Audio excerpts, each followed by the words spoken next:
राजा रघुवंशी एक नाम जो अब सिर्फ यादों में रह गया है। एक शख्स जिसे अपनी ही पत्नी ने उस शख्स के लिए मरवा दिया जिससे वह इश्क करती थी। 11 मई के दिन राजा रघुवंशी और सोनम रघुवंशी की शादी हुई। राजा को लगा कि सोनम की जिंदगी में आने के बाद उसकी जिंदगी खुशियों से भर जाएगी, मगर उसे क्या पता था कि उसकी पत्नी सोनम ही उसके परिजनों को ऐसा दुख देगी जिसे वह जिंदगी में कभी भूल नहीं पाएंगे। जो हनीमून ट्रिप जिंदगी भर याद रहता है, वही हनीमून ट्रिप राजा की जिंदगी का आखिरी ट्रिप बन गया और इसे आखिरी ट्रिप बनाया उसकी ही दुल्हन सोनम ने। इंदौर, मेघालय और यूपी का गाजीपुर कल से ही लगातार चर्चाओं में बने हुए हैं। इंदौर के राजा और सोनम हनीमून पर मेघालय गए, वहां राजा की हत्या हुई और अब सोनम ने यूपी के गाजीपुर में सरेंडर कर दिया।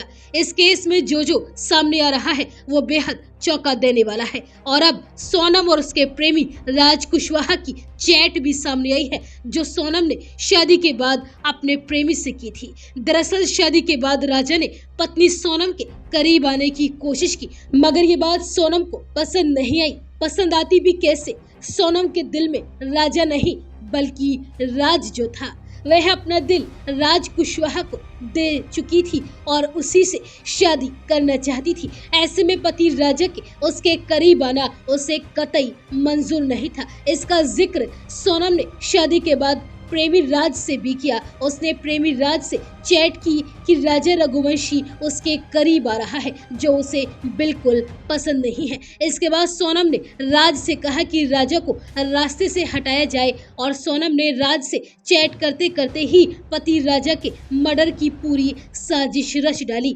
बताया जा रहा है कि सोनम शादी के बाद भी अपने प्रेमी राज कुशवाहा से लगातार संपर्क में रही और उसे पल पल की अपडेट भी देती रही। शादी के 3 दिन बाद ही सोनम और राज कुशवाहा ने राजा की हत्या करने की पूरी प्लानिंग कर ली थी। दोनों ने लोकेशन भी तय की। मेघालय को इसलिए चुना क्योंकि वह दूर था। भाड़े के हथियारे चुने गए और फिर सोनम पति राजा को हनीमून पर मेघालय ले गई। इसके बाद जो कुछ हुआ वो आज पूरे देश के सामने है।